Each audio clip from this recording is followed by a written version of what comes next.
All right, today we're diving into something pretty amazing, your brain's secret blueprint. We're going to talk about how we imagine movement, and get this, how your personal blueprint might be totally different from the person sitting right next to you. So, have you ever heard about this? An athlete mentally running through the perfect free throw, or a musician playing a whole concerto just in their head?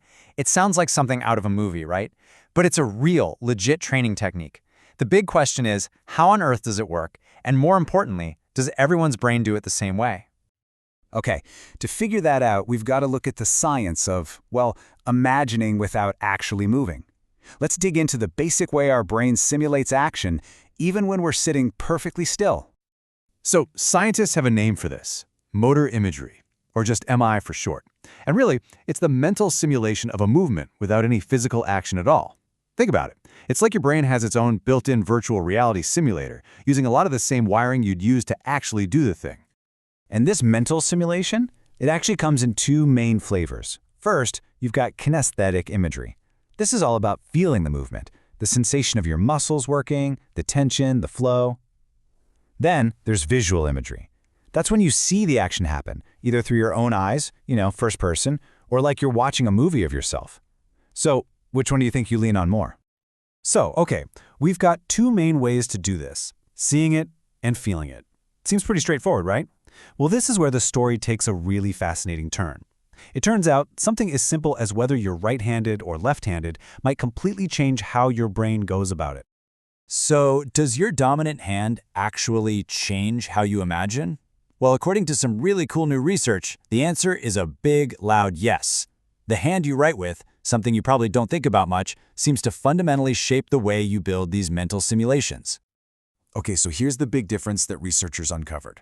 Right-handers, they tend to be what's called multimodal imagers. They mix and match, blending both the visual and the kinesthetic, the seeing and the feeling.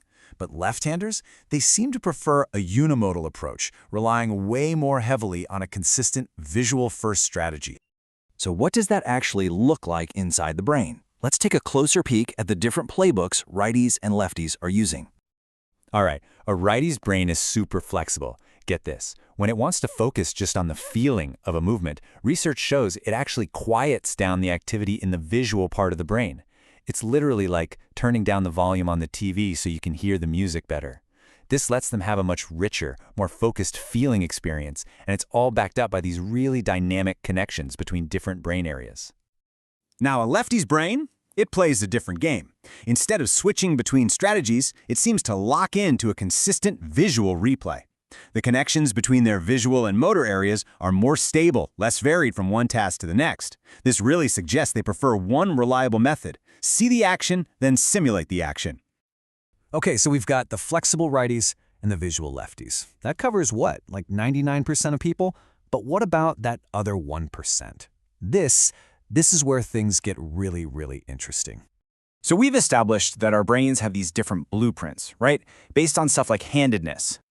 But what if you can't see pictures in your head at all? I mean, what if your mind's eye is completely blind? How could you possibly simulate a movement you can't even visualize? This is a real thing, and it's called aphantasia. It's a type of neurodiversity where people can't voluntarily create mental images. So for them, the phrase counting sheep is just an idea.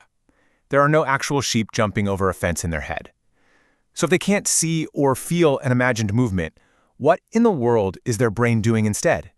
So how does a brain simulate movement when it can't create images? Researchers were totally fascinated by this puzzle, and what they found reveals the brain's incredible ability to find a completely different way to solve a problem. Okay, so the key piece of the puzzle is right here in this chart. When you ask people with aphantasia to imagine a movement, you see significantly less activity, that's less oxygenated blood flow, in those key motor and frontal parts of the brain compared to everyone else. This is the proof. Their brains are not using the typical simulation pathways. So, what are they using? Their brains have this amazing workaround, something called a semantic strategy. Instead of seeing or feeling the movement, they simply know it. It's a logical breakdown, not a sensory experience. So they don't visualize tying a shoe. They just access the factual knowledge of the steps. Cross the laces, make a loop, wrap it around. It's like reading an instruction manual in their head. And the evidence for this is just so cool. Brain scans show this burst of activity in a place called the left frontal gyrus, which is a brain region heavily tied to language and logic. They're essentially talking their way through the movement on the inside, using reason and words as a substitute for pictures and feelings. All right, let's pull all of this together and just take a second to appreciate the incredible diversity of the human mind. This table really lays it all out perfectly. You've got your right-hander, the flexible, multimodal imager, who can dial sensory inputs up or down.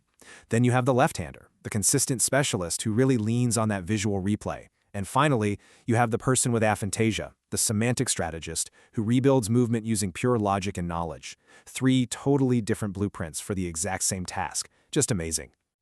So here's the big takeaway from all of this. Motor imagery is not one size fits all. There is no single right way for a brain to imagine something.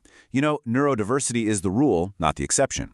Your brain is a master problem solver, and it's just going to find the path that works best for its own unique wiring. And that brings us back to you. The next time you mentally practice something, even something as simple as tying your shoes, just pause for a second. Ask yourself, am I seeing this? Am I feeling it? Or am I just knowing the steps? What's your brain's secret blueprint?